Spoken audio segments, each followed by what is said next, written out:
चाकण शिक्रापूर रस्त्यावर container truck आणि टेम्पोचा विचित्र अपघात, टेम्पोत अडकून पडलेल्या दोघांची सुखरूप सुटका। चाकण MIDC अग्निशमन विभागाच्या शर्थीच्या प्रयत्नांना यश। श्री क्षेत्र भीमाशंकर शिवनेरी ओझर कनेक्टिव्हिटीला चालना।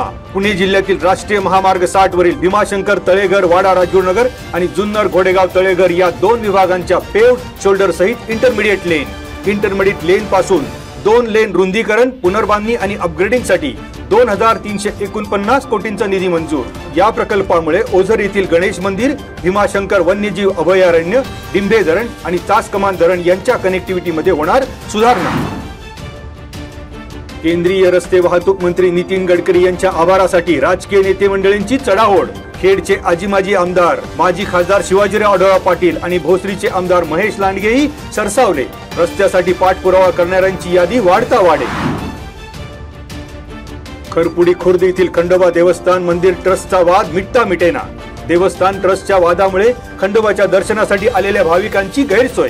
चंपाषष्ठी असूनही यंदा अन्नप्रसादावर खुली, भाविकांमध्ये नाराजीचा सूर।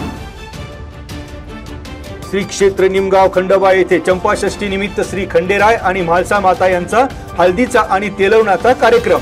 गावकरी भाविकांचा मोठा सहभाग। अखंड हरिनाम सप्ताह आणि ज्ञानेश्वरी पारायण सोहळा संपन्न। सदानंदाचा एळकोट करीत हातात दिवटी बुदली घेऊन पेटत्या निखाऱ्यावरून भाविकांची चालण्याची शेकडो वर्षाची परंपरा कायम। पेशवेकालीन वैभव असलेल्या श्री क्षेत्र चास गावात चंपाषष्ठी उत्साहात। ग्रामस्थ जोशी आणि चासकर परिवाराच्या वतीने 14 पिढ्यांपासून उत्सव होतो साजरा। खराबवाडी गावच्या हद्दीत चाकण तळेगाव रस्त्यावर वाहनाच्या धडकेत मुलगा गंभीर जखमी। अपघातानंतर वाहन चालकाची धूम। जखमी शिवम याच्या पायाला, तोंडाला, डोक्याला दुखापत। म्हाळुंगे MIDC पोलिसात गुन्हा।